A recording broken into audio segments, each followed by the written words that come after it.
Hey guys, welcome back to another video, or welcome if you are new here. So no, the title of this video you just read is in fact not clickbait. I just turned 25 years old. I just finished my second year living by myself in my first ever condo on the island of Montreal, and I just moved back in with my parents. And that is honestly so crazy to say out loud, because if you had asked me even like this time 2 years ago, that probably to me would have been the worst possible fate. And back then I really would have viewed that as failing and falling backwards in life and all that kind of stuff. But I've definitely realized through this entire process that it really isn't, and it's actually the complete opposite. So let's back it up a little bit, let's break it all down and talk a little bit about how I got here, what's next, and all that good stuff. So for added context, if you are not already aware, I moved out into my first apartment on Canada Day of 2022. I moved out of my childhood home and into my first ever apartment on my own, which was a 3.5 condo on the West Island of Montreal. And honestly, that is one of the best things I have ever done for myself, because in the last 2 years, I have really grown up a lot. I've learned a lot of responsibility, mostly because it really forced me to, because as ridiculous as it sounds, I was responsible for keeping myself alive. I was responsible for keeping my own home, keeping my home clean, doing all of the groceries, paying the bills, tracking all of my finances, being financially responsible. So definitely safe to say I have done a lot of growing up in these last 2 years. I've learned a lot of responsibility, and it was a really great experience being on my own for the first time ever. So if in fact it really was as great as I make it sound, why am I not re-signing my lease for a third year and staying in my condo? In a nutshell, the post-COVID state of the real estate market where I live. So like I said earlier, when I moved into my first apartment, it was a new build apartment, meaning I was the first person to ever live in it, because I moved in about a month after the building was first built. Which absolutely, moving into a new build apartment definitely comes with more perks and benefits and pros than cons and otherwise. However, because it is a new build condo and a new complex and a new building, the owners of the building are protected by a brand new law that came into effect after COVID was first ended. Basically, in an attempt to help owners of buildings and complexes to sort of catch up with all the revenue they lost during the pandemic, because here during the pandemic, all of our rents and all of our mortgages and what have you were all put on hold so that people could actually survive the pandemic. So this brand new law that was put into place was, as I said, sort of to help owners of buildings sort of catch up on lost money, which basically enables owners of new build buildings and complexes to up the rent as much as they want for the first 5 years. So basically, when I first moved into my condo in 2022, my rent was X amount. It went up again in 2023, and it was set to go up again in 2024, the third year of the 5 years they can up the rent by as much as they want. And as we've seen here in Montreal, ever since this law first came into effect, there are a lot of owners who've been abusing that power. There are, for example, lots of renters of different storefronts and businesses who are having these ridiculous prices put on them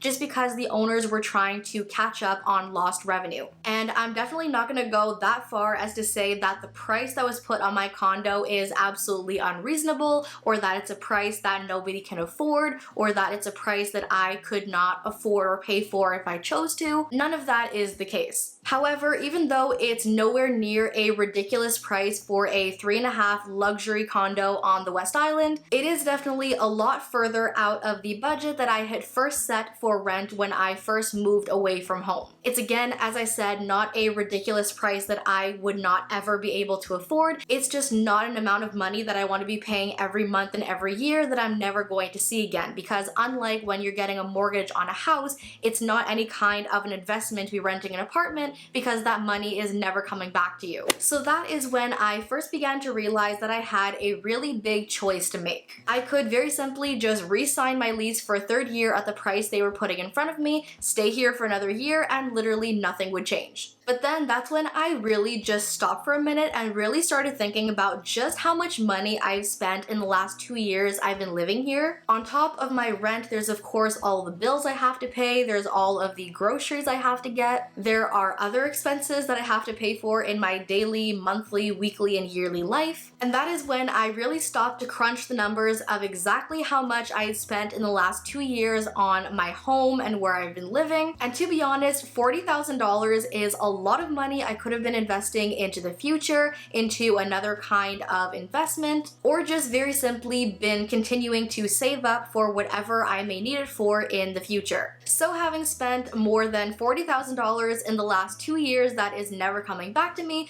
potentially spending another more than $20,000 for this next year is maybe not the best choice. So then I began starting to look at some of my other options. Maybe I could rent elsewhere for a cheaper price, which I very quickly learned does not exist. I was already currently renting at the cheapest price in our entire area, and everywhere else that there were other condo and apartment complexes, the prices were even more ridiculous. So then I started looking at the housing market. Maybe it was time to start investing in potentially buying a condo or buying a house or something of the sort. But most definitely with the rental and the housing market being what it is right now, it is not the time for somebody my age and my status to be buying a house in this area. And unlike a lot of my friends, I'm not really interested in shipping my entire life out to another province or even another country. I am definitely a Montreal city girl. This is where I want to live for the foreseeable future. So whenever I do move into another apartment or buy property, it is going to be in Montreal. So then I decided to loop in my financial advisor, meet with him, and look over some of my other options. So the first thing I decided to do under his guidance was to open my first ever FHSA account